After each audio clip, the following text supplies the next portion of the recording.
Hello, हमें question given है। हमें दिया गया है कि ए बी सी डी चार बिंदु हैं।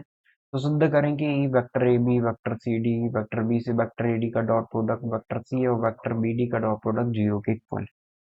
ठीक है। तो हम ऐसा मान लेते हैं वेक्टर ए वेक्टर बी, मतलब पॉइंट है ये, पॉइंट चार पॉइंट है। तो वेक्टर ए बी कैसे आएगा? हम बोलेंगे ये वेक्टर ओ ए रहा होगा।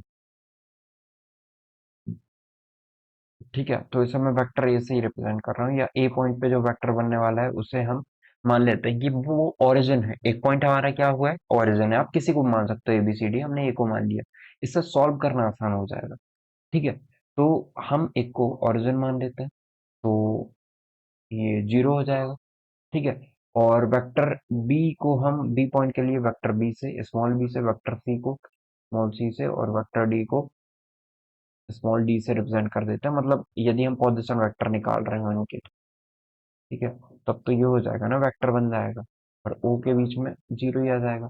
तो अब हम लेफ्ट हैंड साइड लेके चलते हैं जो हमें गिवन है। Vector A B dot vector C D plus vector B C dot vector A D plus vector C A dot vector B D equal to में जीरो। अब वेक्टर ए बी आया हुआ है, ए बी कैसे आया होगा?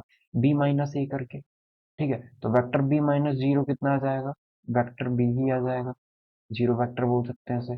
Dot C D कैसे आएगा? सी डी आ जाएगा वेक्टर डी माइनस सी करके, प्लस वेक्टर बी सी कैसे आएगा? सी माइनस बी करके, वेक्टर ए डी कैसे आया होगा? वेक्टर डी माइनस जीरो करके, प्लस सी ए कैसे आया होगा? यह आया होगा ए माइनस जीरो करके, जीरो माइनस का C, और बी डी डी माइनस का बी करके ऐसे आया होगा। लेफ्ट हैंड साइड लेके चल रहे हैं, ये एल एस एस लेके चल रहे हैं। अब हम देखते हैं वेक्टर बी का डी में मल्टीप्लाई करें तो वेक्टर बी डी हो जाएगा। फिर वेक्टर सी में करें तो ये आ जाएगा वेक्टर बी, बीच में क्या लगा हुआ है? माइनस, तो माइनस लगा देते हैं। Vector B dot vector C आ जाएगा। ठीक है, फिर यहाँ पे देखें तो प्लस का vector C multiply vector D minus का vector B dot vector D plus minus C हो जाएगा ये, तो minus C vector D minus vector C dot minus vector मतलब डॉट डी, और माइनस माइनस प्लस हो जाएगा तो वेक्टर सी वेक्टर बी के मल्टीप्लाई के इक्वल। तो ये बी सी प्लस का दिख रहा है हमें। अब हम देखें तो वेक्टर बी डी ये दोनों कैंसिल आउट हो गए। Vector B C D vector और माइनस का सी डी ये दोनों वेक्टर कैंसिल आउट हो गए।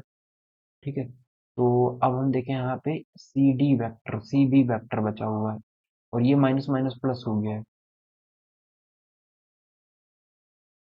और ये भी माइनस में है। वेक्टर बी सी कैसा है? माइनस में है। ठीक है, तो एक सेकंड, कहीं गलती तो नहीं की हमने? नहीं, करेक्ट ही है। आपको ये याद होगा कि जो vector A dot vector B हो, चाहे vector B dot vector A, हमारा आंसर दोनों का करेक्ट ही आता है।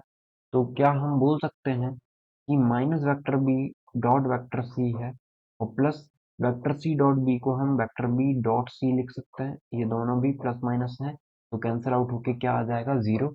और यही हमारा आर एच एस है, मतलब left hand side equal to right hand side proof कर दिया हमने। हेंस इट इज सिद्धम। आई होप आपको क्लियर हुआ होगा। Thank you.